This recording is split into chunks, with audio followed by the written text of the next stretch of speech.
أعوذ بالله من الشيطان الرجيم بسم الله الرحمن الرحيم رب اشرح لي صدري ويسر لي أمري واحلل عقدة من لساني يفقه قولي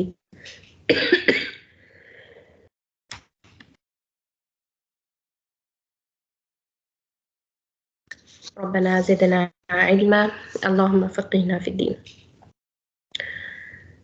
الذين إذا أصابتهم مصيبة قالوا إنا لله وإنا إليه راجعون کہ جنہیں جب کوئی مصیبت پہنچتی ہے، کوئی مصیبت آتی ہے تو کہہ دیا کرتے ہیں کہ ہم تو خود اللہ تعالیٰ کی ملکیت ہیں اور ہم اسی کی طرف لوٹنے والے ہیں۔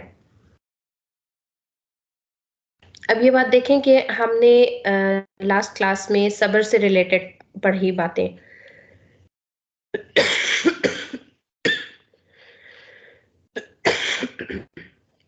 اور اس میں ہم نے کیا دیکھا کہ جب انسان پہ کوئی بھی ہارڈ ٹائم آ رہا ہے تو صبر کرنا ہے، اور اس کے لیے آپ نماز سے مدد لے لیں۔ اللہ تعالیٰ نے ہمیں کہا کہ وَاسْتَعِینُوا بِالصَّبْرِ وَالصَّلَاةِ، نماز سے جو ہے وہ مدد لو اور صبر سے۔ اور پھر اس کے بعد جو پچھلی والی آیت ہے 155 آیا، اس میں کیا تھا کہ اللہ تعالیٰ کہہ رہے تھے کہ میں ضرور آزماؤں گا، بعض دفعہ خوف سے، بھوک سے، مالوں کی کمی سے، جانوں کی کمی سے، پھلوں کی کمی سے، اور آخر میں صبر کرنے والوں کے لیے خوشخبری۔ تو یہاں پر آپ دیکھیں کہ جو ایکچوئل مصیبت کا ٹائم ہے اس میں ہم نے کیا ری ایکشن دینا ہے اپنا، یہ اب اللہ تعالیٰ ہمیں بتا رہے ہیں یہاں پر کہ الذین اذا اصابتہم مصیبہ، یعنی لوگوں کی اگزامپل سے ہمیں بتا رہے ہیں کہ کچھ ایسے لوگ ہیں، یعنی جو صبر کرنے والے لوگ ہیں ان کا رویہ کیسا ہوتا ہے کہ جو صبر کرنے والے لوگ ہوتے ہیں جب ان کو کوئی مصیبت پہنچتی ہے تو وہ فوراً کہتے ہیں انا للہ و انا الیہ راجعون، یہ دعا وہ کہتے ہیں، ٹھیک ہے۔ اب اس دعا کو، یہ تو ویسے آپ کو جب بھی کوئی بھی مصیبت پریشانی پہنچے تو آپ کو کہنی چاہیے، ویسے تو لوگ یہ سمجھتے ہیں کہ شاید جب کوئی فوت ہو جائے تب یہ کہا جاتا ہے انا للہ و انا الیہ راجعون، لیکن ایکچولی آپ کو کبھی بھی کوئی مشکل ٹائم آپ کے سامنے ہے تو آپ یہ بات پڑھ سکتے ہیں، یہ دعا کہہ سکتے ہیں آپ۔ تو اس میں آپ دیکھیں کہ اس کا جو میننگ ہے وہ بھی بڑا غور طلب ہے، وہ بھی بڑا اٹینشن مانگنے والا ہے کہ ہم خود اللہ تعالیٰ کی ملکیت ہیں اور ہم اسی کی طرف لوٹنے والے ہیں۔ یہ جو بات اور یہ جو کنسپٹ آپ کے مائنڈ میں اچھی طرح راسخ ہو جائے، اچھی طرح آپ کے مائنڈ میں یہ جگہ بنا لے، یہ کنسپٹ کہ ہم سب اللہ تعالیٰ کی طرف سے آئے ہیں اور ہم اللہ کے لیے ہیں اور ہم نے واپس بھی اللہ کی طرف جانا ہے، مطلب ہر انسان کا ایک ٹائم مقرر ہے، وہ فوت ہو جائے گا، تو اگر کوئی مصیبت آئی ہے تو ظاہر ہے اس کی بھی اینڈنگ ہے۔ تو اس کنسپٹ کے ساتھ ہم مصیبت کو اچھے طریقے کے ساتھ فیس کر سکتے ہیں کہ جب ہمیں یہ پتا ہوگا کہ یہ دنیا بھی ٹیمپریری ہے، ہم اس دنیا میں ٹیمپریری ہیں، جب ہم جنت میں ہوں گے تو پھر ہم جنت بھی ہمیشہ رہنے والی چیز ہے، وہ کبھی ختم نہیں ہوگی، تو وہاں پر جو انسان ہوگا وہ بھی ہمیشہ رہنے والا ہوگا، اس کو کبھی موت نہیں آئے گی۔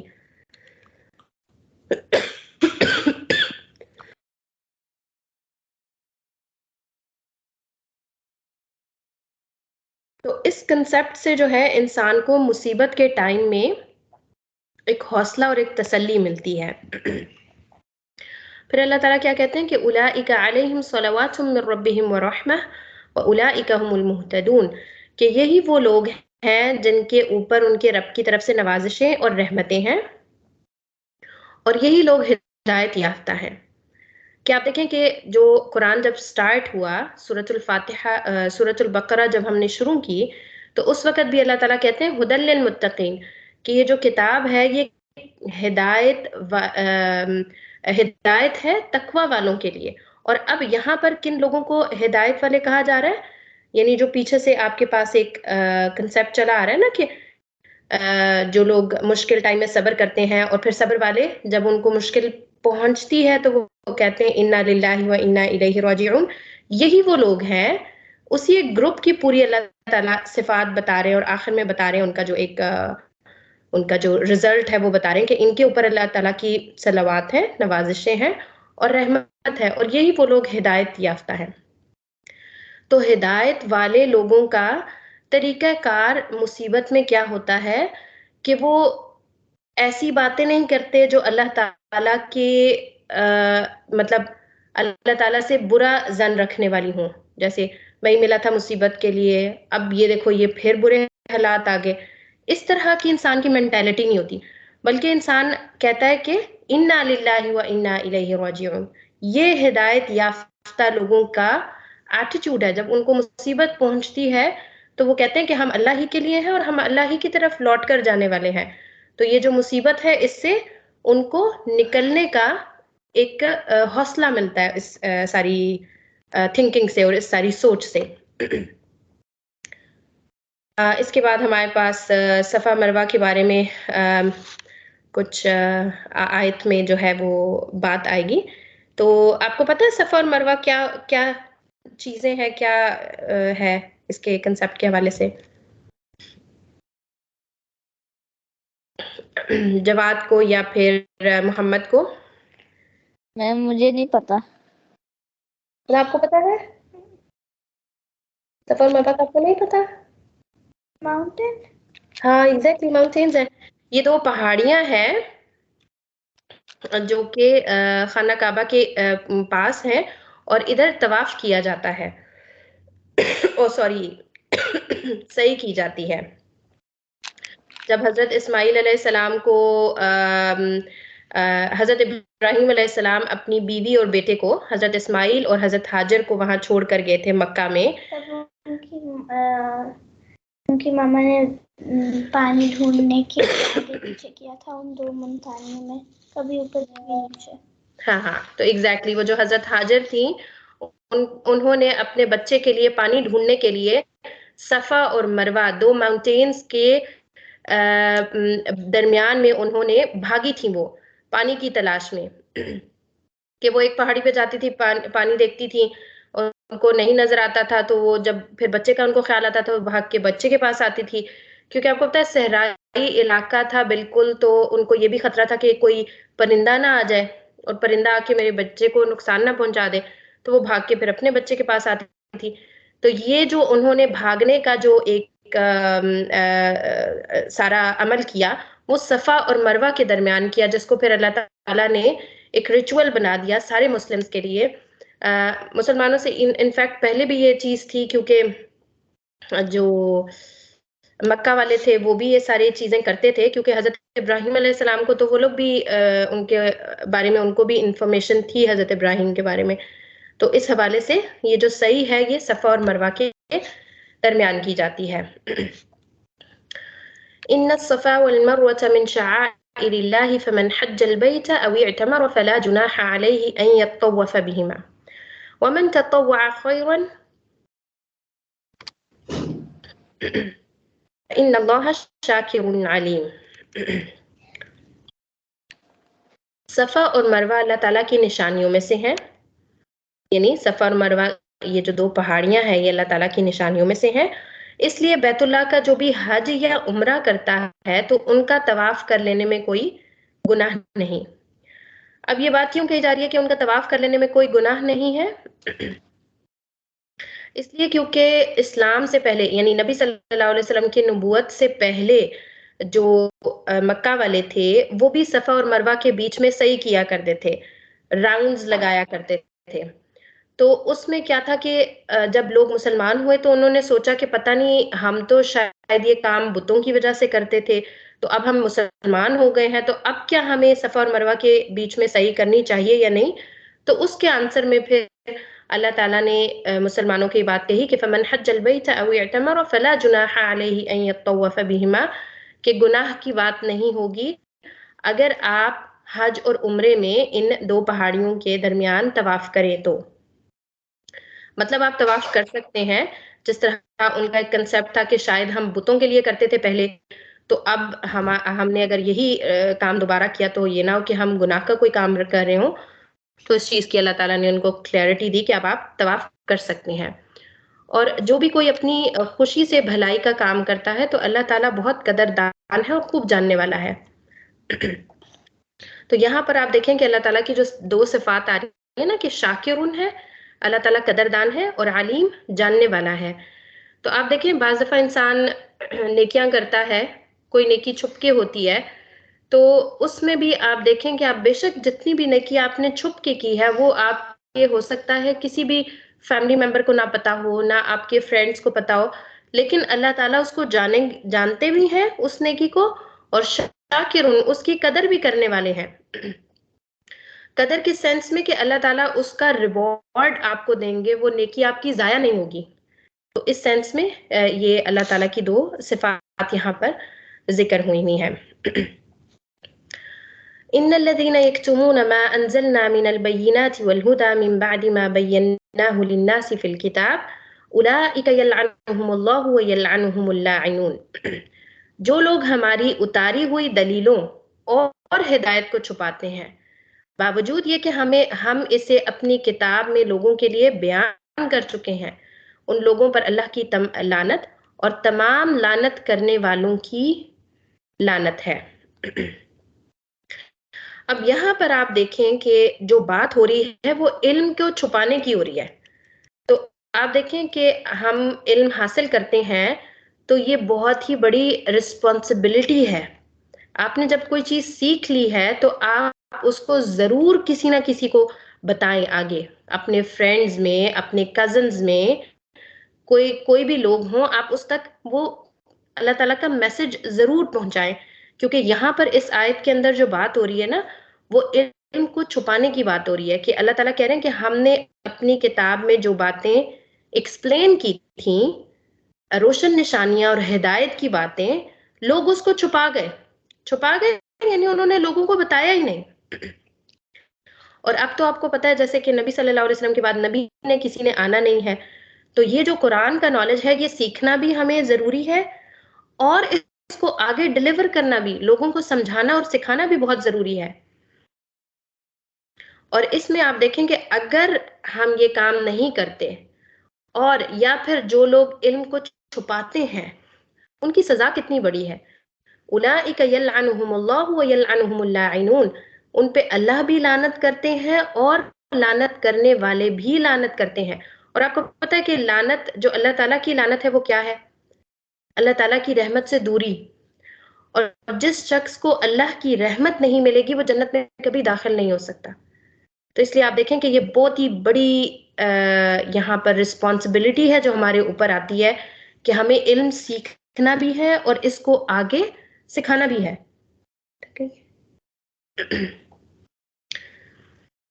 إِلَّا الَّذِينَ تَابُوا وَأَصْلَحُوا وَبَيَّنُوا فَأُولَئِكَ أَتُوبُ عَلَيْهِمْ وَأَنَا التَّوَّابُ الرَّحِيمُ. مگر وہ لوگ جو توبہ کر لیں، اصلاح کر لیں، بیان کر دیں، تو میں ان کی توبہ قبول کر لیتا ہوں، اور میں توبہ قبول کرنے والا اور رحم و کرم کرنے والا ہوں. اب یہاں پر دیکھیں کہ پچھلی آیت میں تو علم کے چھپانے کی بات ہوگی. فرض کریں کوئی شخص ہے جو علم نہیں اس نے آگے ڈیلیور نہیں کیا، تو وہ اسی طرح سے ہے جیسے وہ علم کو چھپا رہا ہے. تو اب اگر اس کے دل میں کوئی گلٹ آتا ہے اور اس کو احساس ہوتا ہے کہ میں غلط کام کر رہا ہوں، مجھے اس علم کو آگے پھیلانا ہے، تو اس کے لیے ہمیں اگلی آیت میں کلو مل جاتا ہے، اگلی آیت میں طریقہ کار ملتا ہے. اللہ تعالیٰ کیا کہتے ہیں؟ مگر وہ لوگ جو توبہ کرتے ہیں، اصلاح کرتے ہیں، بیان کرتے ہیں، تو ان کی میں توبہ قبول کرنے والا ہوں. یہاں پر آپ دیکھیں کہ یہ بہت ایک امپورٹنٹ چیز ہمیں بتائی جا رہی ہے کہ سم ٹائمز کیا ہوتا ہے کہ انسان کوئی گناہ کا کام کرتا ہے اور صرف زبان سے توبہ کر لے تو وہ سوچتا ہے کہ ہاں جی اب تو میرا سارا کام ختم ہو گیا. بلکہ کچھ ایسے گناہ ہیں جن میں صرف توبہ نہیں بلکہ اس کے ساتھ آپ کو کوئی نہ کوئی عمل کرنا پڑتا ہے. جیسے یہاں پر علم کو چھپانے کے لیے اگر کسی شخص نے کوئی علم آگے نہیں پہنچایا، اس کے پاس کوئی نالج تھا اور وہ آگے نہیں اس کو ڈیلیور کر رہا، تو اس کے لیے کیا ہے کہ وہ توبہ تو مجھ سے کرے گا ہی کرے گا. اللہ تعالیٰ کو توبہ کرے گا کہ اللہ تعالیٰ آئندہ میں یہ کام نہیں کرتا یا کرتی. ٹھیک ہے، اس کے ساتھ ساتھ اس کو اصلاح بھی کرنی ہے اور بیان بھی کرنا ہے. یعنی جو اپنے ایٹیٹیوڈ ہے اس کو چینج کرنا ہے، اپنے اندر بہتری لانی ہے اور لوگوں کو بیان کرنا ہے. جو بھی آپ کے پاس نالج ہے وہ آپ نے لوگوں کو بیان کرنا ہے، تب اس کی توبہ قبول ہوگی. تو یہ بڑا امپورٹنٹ پوائنٹ ہے کہ سم ٹائمز آپ کے صرف دل سے صدق کے سچے دل سے توبہ کرنے سے توبہ قبول نہیں ہوتی، آپ کو اس کے ساتھ پلس کچھ اور کام کرنے بھی پڑتے ہیں. مطلب 100% ایسا نہیں ہوتا، لیکن کچھ چیزیں ایسی ہیں جن کے ساتھ آپ کو توبہ کے ساتھ اپنے عمل میں بھی کوئی نہ کوئی چینجنگ لانی پڑتی ہے، تب جا کے آپ کی توبہ قبول ہوتی ہے. اور اس کی مثال ہمیں اسی آیت کے ذریعے مل رہی ہے کہ اللہ تعالیٰ کیا کہتے ہیں کہ وہ لوگ جو توبہ کر لیں، اصلاح کر لیں، بیان کر لیں، فَأُولَئِكَ أَتُوبُ عَلَيْهِمْ، جب وہ یہ سارے کام کریں گے تو میں ان کی توبہ قبول کروں گا. ٹھیک ہے، تو اس میں پھر ہمیں یہ بات پتہ چلتی ہے کہ عمل کیا جائے گا تو اللہ تعالیٰ پھر ان کو معاف کریں گے اور ان کی توبہ قبول کریں گے. اور اللہ تعالیٰ کیا کہتے ہیں کہ وَأَنَا التَّوَّابُ الرَّحِيمُ، کہ میں توبہ قبول کرنے والا اور رحم کرنے والا ہوں. یہاں پر بھی آپ دیکھیں کہ اللہ تعالیٰ کی جو صفات آیت کے اینڈ میں آ رہی ہیں، التواب اور الرحیم، یہ دو صفات، کہ اللہ تعالیٰ توبہ قبول کرنے والے یعنی بہت زیادہ توبہ قبول کرنے والے ہیں اور بہت زیادہ رحم کرنے والے ہیں. مجھے آپ پلیز 1-2 منٹ دیجیے گا، میں آ رہی ہوں. ٹھہرے ہانو 1 منٹ.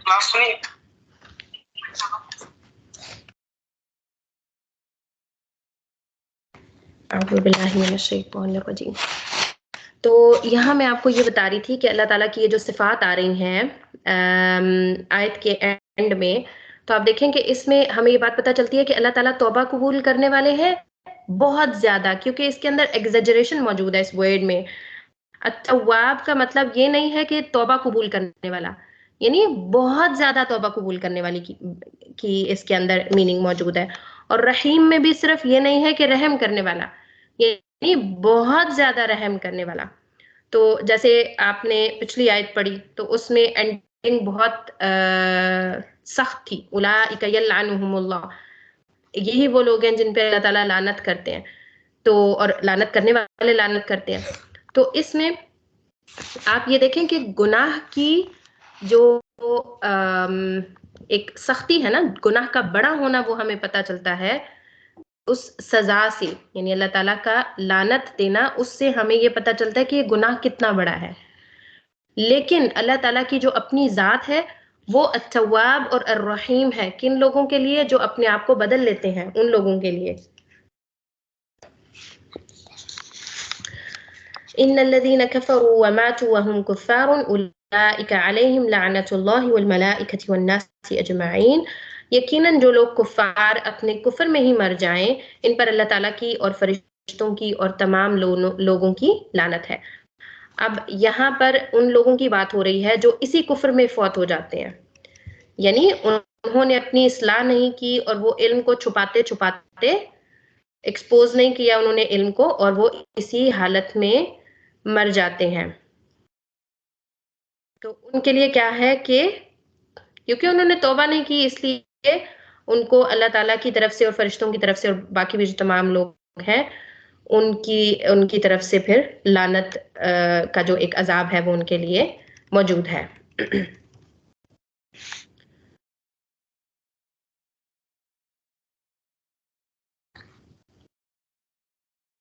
خالدین فیہا لا یخفف عنہم العذاب ولا هم ینظرون، اور جس میں وہ ہمیشہ رہیں گے، نہ ہی ان سے عذاب ہلکا کیا جائے گا اور نہ ہی انہیں ڈھیل دی جائے گی. تو یعنی جو کافر لوگ فوت ہو جاتے ہیں اپنے کفر کے اوپر، ان کے لیے ہمیشگی ہے جہنم میں، اور وہ وہاں سے کبھی بھی نہیں نکالے جائیں گے. کیونکہ کچھ مسلمان بھی اپنے نیکیوں کی کمی کی وجہ سے جہنم میں جائیں گے، لیکن وہ اپنی سزا پوری کرنے کے بعد دوبارہ اللہ تعالیٰ ان کو جنت دے دیں گے. لیکن جو کافر لوگ ہیں، یعنی جو کفر کے اوپر فوت ہو جاتے ہیں توبہ کیے بغیر، تو ان کے لیے کیا ہے کہ وہ ہمیشہ جہنم میں رہیں گے. لا یخفف عنہم العذاب، ان پہ سے عذاب ہلکا نہیں کیا جائے گا، یعنی جو بھی جس کے اوپر عذاب اللہ تعالیٰ نے ڈال دیا وہ اسی لیول کے مطابق، اس میں کمی واقع نہیں ہوگی، اور نہ ہی وہ ڈھیل دیے جائیں گے کہ ان کو کہا جائے ہاں جی چلو آج ایک دن تم لوگوں کی چھٹی، آج تم لوگوں کا عذاب نہیں ملے گا. ایسا بھی نہیں ہوگا، کنٹینیوسلی عذاب ملے گا اور عذاب میں کمی بھی نہیں ہوگی. اور جو سب سے ہولناک بات اور خطرناک بات جہنم کے بارے میں مجھے فیل ہوتی ہے وہ اس کی ہمیشگی ہے، خالدین فیہا، کہ اس کی لائف کبھی اینڈ نہیں ہوتی، اس کا عذاب کبھی ختم نہیں ہوگا. وَإِلَٰهُكُمْ إِلَٰهٌ وَاحِدٌ لَا إِلَٰهَ إِلَّا هُوَ الرَّحْمَٰنُ الرَّحِيمُ. تم سب کا معبود ایک ہی معبود ہے، اس کے سوا کوئی معبود برحق نہیں، وہ بہت رحم کرنے والا اور بہت ہی مہربان ہے۔ تو یہاں پر اللہ تعالیٰ اگین یہ بات لے کر آ رہے ہیں کہ تم ساروں کا جو الہ ہے وہ ایک ہی ہے، کیونکہ ہم سب کو پیدا کرنے والے اللہ تعالیٰ ہیں، بنانے والے، تخلیق کرنے والے اللہ تعالیٰ ہیں، تو ظاہر ہے جو تخلیق کر رہا ہے وہی اس کا حقدار ہے کہ اس کی ہم عبادت کریں۔ الہ جو ہے وہ آپ جس کی عبادت کرتے ہو اس کو کہا جاتا ہے۔ اور اس میں پھر آپ وہی پوائنٹ کچھ کلاسز میں کچھ 2-4 کلاسز میں پہلے میں نے اس بات کا ذکر کیا تھا کہ جیسے ہم اللہ تعالیٰ کے عباد ہیں، ہم اللہ تعالیٰ کے بندے ہیں، اور عباد جو عبد اور عباد کا ورڈ ہے نا وہ غلام کے لیے استعمال ہوتا ہے۔ تو آپ دیکھیں کہ جو غلام ہوتا ہے اس کے پاس اپنی چوائس نہیں ہوتی کہ وہ کہہ دے کہ آج میں بہت بیمار ہوں اور آج میں نہیں نماز پڑھ سکتا، یا آج میں بہت بیمار ہوں تو میں فلانا ریچول ادا نہیں کر سکتا، ایسے نہیں ہو سکتا۔ آپ بیمار ہیں تو بھی آپ جس بھی کنڈیشن میں آپ نہیں کھڑے ہو کے پڑھ سکتے، آپ بیٹھ کے پڑھیں۔ نبی صلی اللہ علیہ وسلم بھی ایک دفعہ گھوڑے سے گر گئے تھے اور ان کو بہت سخت انجری تھی ان کے گھٹنے میں، تو وہ کھڑے ہو کے نماز نہیں پڑھ سکے تھے کافی ٹائم تک، تو وہ بیٹھ کے نماز پڑھا کرتے تھے، اور امامت بھی جب وہ کراتے تھے صحابہ کو تو وہ بیٹھ کے امامت کرایا کرتے تھے۔ تو اس لیے آپ جس بھی کنڈیشن میں ہیں آپ اس میں دیکھ کے اپنی عبادات کو مطلب سیٹ کریں گے، لیکن ایسا نہیں ہو سکتا کہ آپ چھوڑ دیں، کیونکہ اسلام نے ہمیں بہت ساری رخصتیں دی ہیں، ہمیں کمفرٹ دی ہے کہ اچھا ایسے نہیں ہو سکتا تو ایسے کر لو، اگر فرض کریں پانی نہیں ہے تو تیمم کیا جا سکتا ہے، ہمارے پاس اس کی بھی رخصت ہوتی ہے۔ تو اس لیے ہمیں اللہ تعالیٰ نے بہت ساری آسانیاں دی ہیں، لیکن نو کہنے کی ہمارے پاس اتھارٹی نہیں ہے۔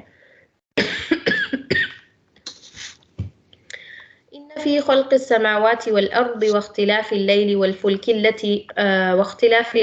والنهار والفلك التي تجري في البحر بما ينفع الناس وما أنزل الله من السماء من ماء فأحيا به الأرض بعد موتها وبث فيها من كل دابة وتصريف الرياح والسحاب المسخر بين السماء والأرض لآيات لقوم يعقلون۔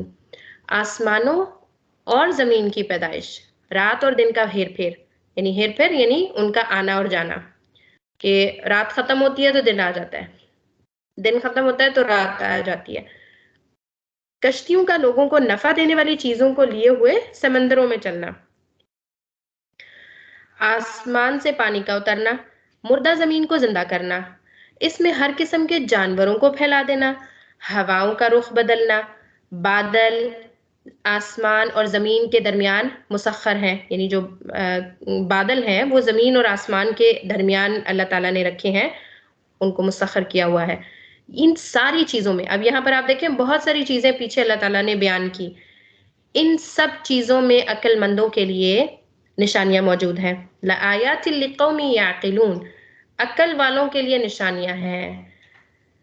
کیا آپ دیکھیں کہ آسمان اور زمین کی پیدائش، یہ جس طرح سے آج ہم سائنس کے تھرو بگ بینگ تھیوری دیکھتے ہیں کہ یہ سب ایک ہی چیز، ایک ہی مطلب اکٹھی تھیں، زمین اور یہ جو سورج ہے اور پھر اس کے جو سارے اور پلانٹس ہیں یہ سب ایک ہی چیزیں تھیں، پھر ایک بہت بڑا بلاسٹ ہوا اور پھر انہوں نے گھومنا شروع کر دیا سورج کے ارد گرد، یہ جو سارے پلانٹس ہیں ان سب نے گھومنا شروع کر دیا۔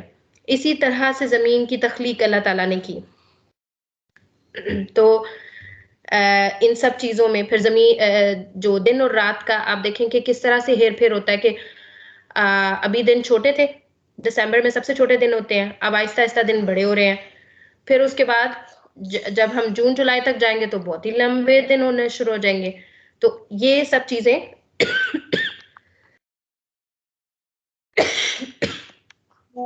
یہ سب چیزیں اللہ تعالیٰ کی ان میں بہت ساری نشانیاں ہیں۔ پھر آپ دیکھیں کہ سمندر کے اندر کشتیوں کا چلنا، ویسے تو ہم سائنس دیکھیں تو ہمیں سائنس بھی بتاتی ہے کہ کشتی کیسے پانی پہ چلتی ہے، لیکن آپ دیکھیں کہ پانی کو ٹھہراتا کون ہے؟ اللہ تعالیٰ۔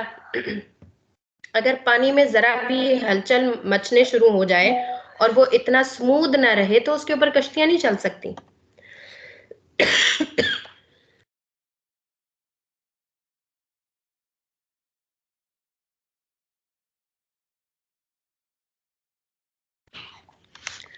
پھر اللہ تعالیٰ کا آسمان سے پانی برسانا.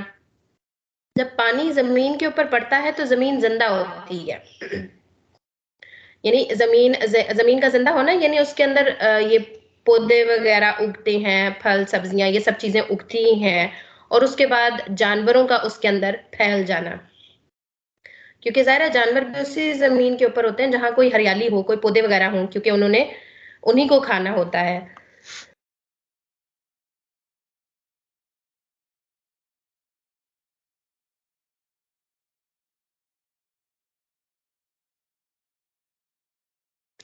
اور ہواؤں کا بدلنا, تو اس میں دیکھیں آپ کے ہر ٹائم ہوائیں ایک طرح کی نہیں رہتی. جب آندھی آتی ہے تو ہوا بہت تیز ہوتی ہے, گرمیوں میں ڈفرینٹ ٹائپ کی ہوائیں ہوتی ہیں, سردیوں میں ڈفرینٹ ٹائپ کی ہوائیں ہوتی ہیں, یہ سب چیزیں. پھر اس کے بعد جو بادل ہیں ان کا زمین اور آسمان کے درمیان جو ورک ہے, یہ تمام چیزیں عقل والوں کے لیے ان میں بہت ساری نشانیاں ہیں.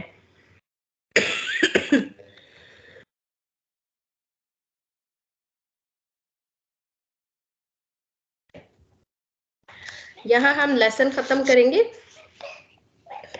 اور آج ہم انشاءاللہ باری باری جو ہے نا کمنٹس لینا شروع کیا کریں گے. جیسے ہم نے پچھلی کلاسز میں جواد سے پوچھا, آج ہم ہدا سے پوچھیں گے, پھر انشاءاللہ نیکسٹ کلاس میں سب سے پہلا نمبر محمد کا ہوگا. تو چلیں ہدا آپ بتائیں آج کی کلاس میں. مجھے اچھا لگا جب ہم نے صفا اور مروہ جو ماؤنٹین ہے اس کے بارے میں بات کیا. اوکے چلیں ٹھیک ہے. اب جواد آپ بتائیں. مجھے اچھا لگا کہ اللہ تعالیٰ بہت توبہ کرنے والے ہیں. جب بھی ہم دعا مانگے توبہ کرے تو توبہ کر دے, قبول کرے گے. تو توبہ قبول کرنے والے ہیں, بالکل ٹھیک. اور محمد آپ. میں یہ کہنا چاہتا ہوں کہ ہم جب بھی توبہ کریں تو دلی توبہ کریں, یہ نہیں کہ ہم باہر سے توبہ کر لیں اور اندر سے بس تھوڑی سی توبہ کر کے ہم کہیں بس ہماری معافی ہو جائے گی. مگر معافی اگر تب ہوئے گی جب ہم دلی توبہ کریں گے. بالکل بالکل سچے دل سے توبہ کر کے, اور پھر ہمارے عمل میں بھی چینج آئے کہ جو چیز ہم کر رہے تھے پہلے وہ ہم اپنے عمل سے اس کو چینج کریں. جیسے آج بھی ہم نے آیت میں پڑھا نا کہ توبہ کرنا اور پھر اصلاح کرنا بہت ضروری ہے. چلیں ٹھیک ہے.